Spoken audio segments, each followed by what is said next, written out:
Hey everybody, it's Alison Heikkila. Thanks so much for joining me today. We're going to do a really fun card that has a bunch of different tricks and techniques.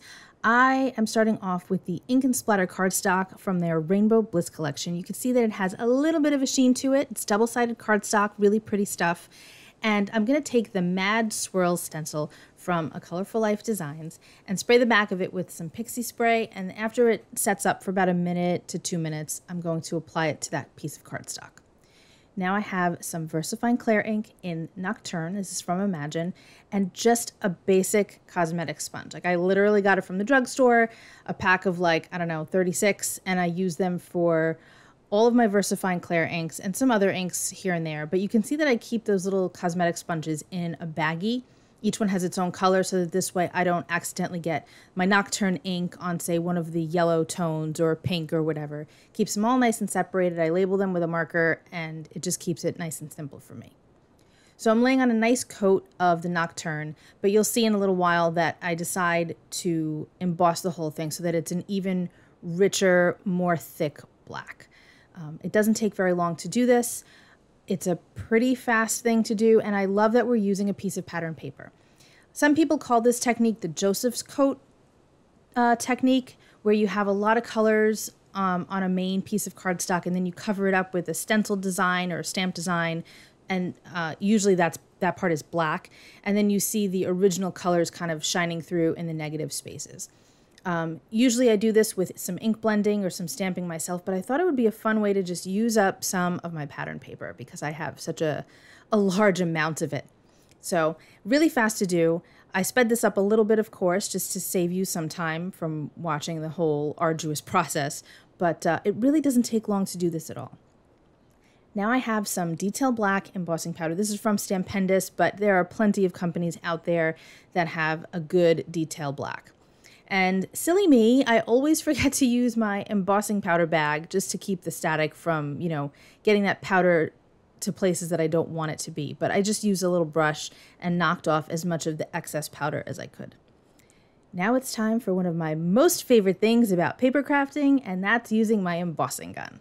I love watching embossing powder melt. It's just one of those things that makes me happy, and I can do it all day, and I've been embossing for many, many, many, many years, and it doesn't get old. I feel like there are a bunch of techniques that do get old, but this one, not for me. Do you feel the same? I could just sit here and watch this on repeat, like over and over again.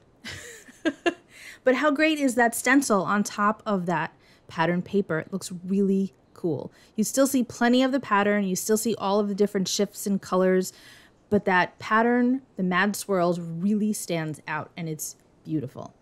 Very, very Alice in Wonderland in my eyes. So now I'm just trimming off the border. You can save those little pieces for a card to make a card with like strips on it. I did that a couple videos ago.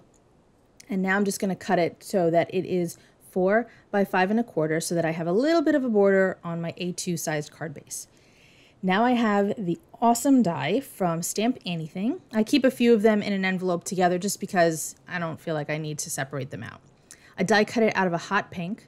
And now I've got some yellow mulberry paper. We're going to do something really cool here.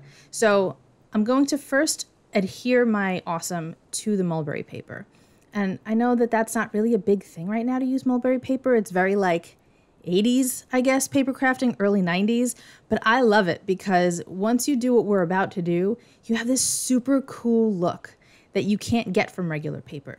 You can see that it's super fibrous. So I don't want to just cut it because then it'll just be, like regular any old cardstock. So I'm spraying it with just some plain water, and I'm covering up the awesome as I go just so that I don't get that wet, so that it doesn't start to shift around or whatever, get all funky. And now I'm just gently tearing away some of that yellow mulberry paper. And it's got this cool like explosive look, but it's soft and it's just, I don't know, it's different. Nobody really uses mulberry paper in the circles that I'm in. I don't see it getting used much. And I thought that this was like the perfect card for that. So that's another technique for you. So we've got some, really fun things happening all on one card. And none of this stuff is difficult to do. It doesn't take a lot of time and it's fast. And we've got some more fun tips and tricks coming as well. So I'm just applying my Barely Arts glue back where the awesome is and not anywhere else on the Mulberry paper because I don't want it to show because it is kind of translucent. So now I have the You Are Enough from Tim Holtz's Noteworthy stamp set. I use this set all the time. I am so glad I got it because there's so many great sentiments in there. And I really love the font. It works with many, many styles. So now I just stamped it with some more Nocturne ink, and I'm just heat setting it. I did not emboss it. VersaFine Clair inks are pigment, and they tend to not smudge, but I just wanted to get it done because I knew that I wanted to do what I'm doing here. So I've got Tumbled glass, and one of the things I love about Distress ink pads is that they're a felt pad. So you can get some really beautiful textures from the pad itself while adding color. And I'm just trying to continue to mimic the paper that is underneath. So here we don't need the enough, so I'm just trimming that part off just so that I have only the You Are, because we're just gonna have You Are Awesome. But you can see that the color isn't totally solid and it really works well with the pattern paper that's back there. I'm just gluing that on, trying to get some of those fibers to kind of lay on top of the sentiment a little bit. And now I want to further mimic that pattern paper. So I've got my Tim Holtz Brayer, this is the little guy, more Tumbled glass, mustard seed, and picked raspberry distress inks. And I'm just applying the color around the perimeter of the card base. Super quick, super easy, but it's got a bit of texture to it because I'm trying to not make it solid looking. And you can see that I wipe off the color on that piece of scrap paper on the right there, just so that I don't get any color mixing in my ink pads. And I can use that for a gel press print later on. So now I'm cleaning it really well because there's quite a bit of mustard seed on there. So I just sprayed it with some water. So now we're going in with picked raspberry, and you can see that there's a bit of texture. I'm not going crazy. I don't want it smooth. That pattern paper that we use has a lot of the look of texture in it, so I just want that to kind of continue throughout the entire process of the card. Now I'm just going to apply a little bit more glue to the panel, and this bad boy is done. Isn't that cool? We did so many different fun little techniques that work together beautifully. I hope that you'll give at least one of these things a try. Try to find some Mulberry paper if you can, because it's fun stuff to work with.